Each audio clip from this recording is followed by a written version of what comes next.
Okay, I'm going to go over quickly how to create a material instance and kind of show how that's useful.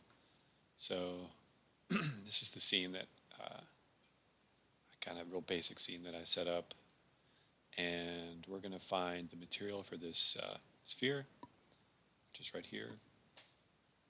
Go ahead and open that up. And let's just look at what we have. So we just have a white diffuse color, and we have a constant set to 1 for metallic, and a constant set to 0 for roughness. And that gives us basically a mirror. And you see that when I change something, when I change a property here, maybe change metallic to 0.5, nothing happens here until I hit apply, and then we kind of have to wait. And we can see what it does, which is fine.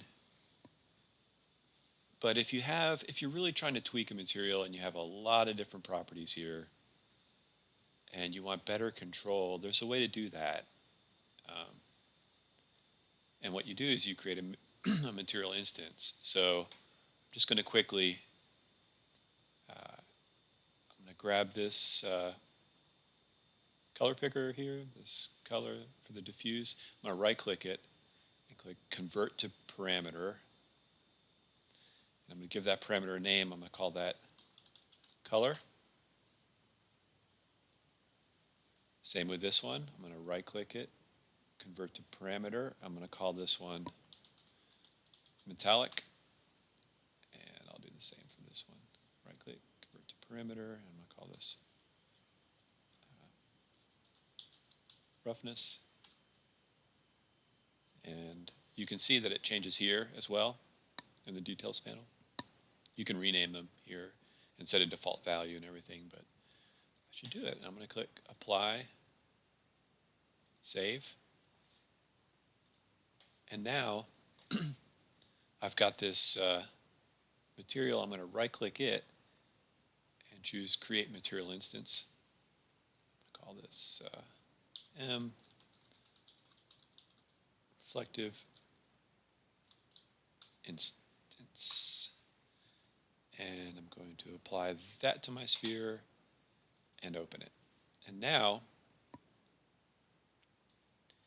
you'll see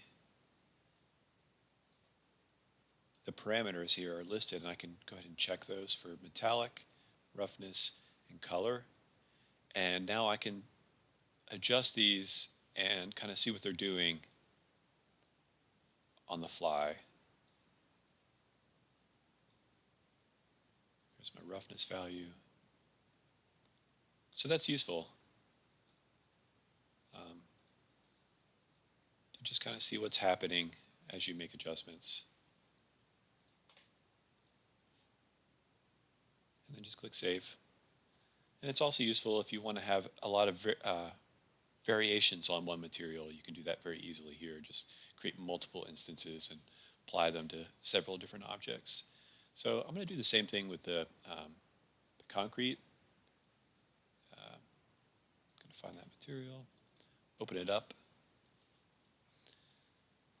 Except I'm going to try something a little different. So say I want to be able to adjust the brightness of this diffuse, this albedo material.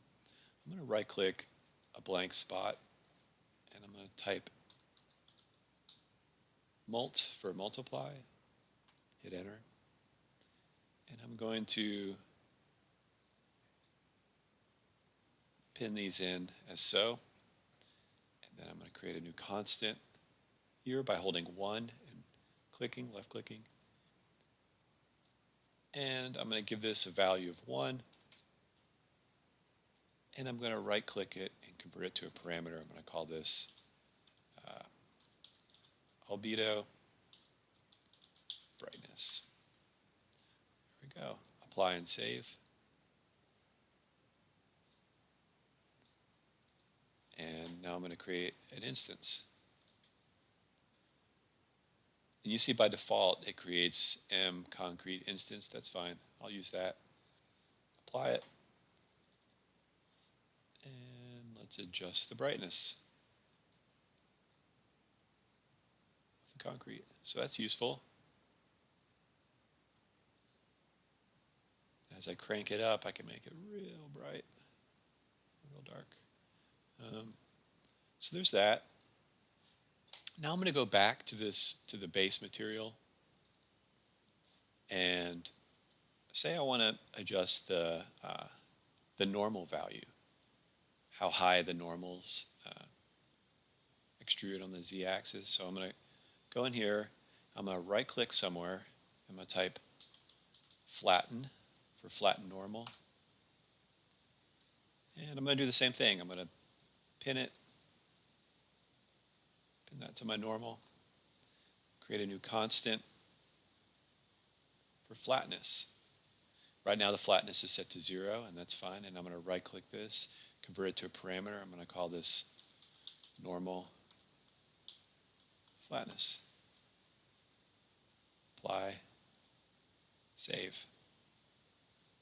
So now when I come to back to my instance, you see I have a new variable here called normal. So now I'm going to kind of play with these values. And now if I crank up the flatness value, you see how it flattens my normals. And I can go in the opposite direction to make them to make it even more rough. So that's useful.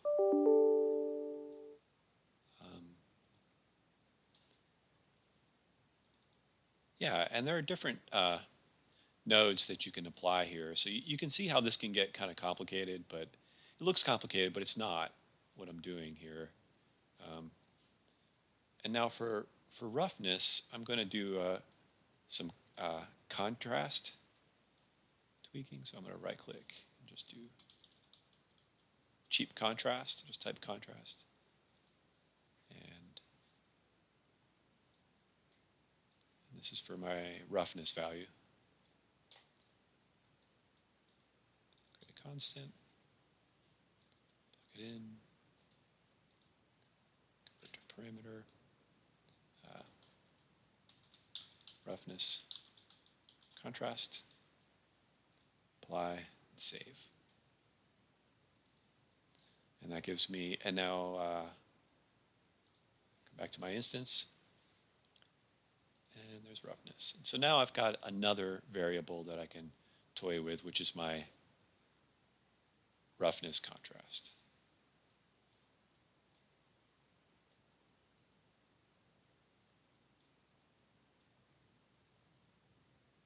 Okay, cool.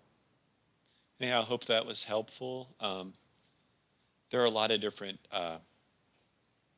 color correction nodes that you can use in Unreal besides contrast. If you just look them up, you'll find quite a few. All right.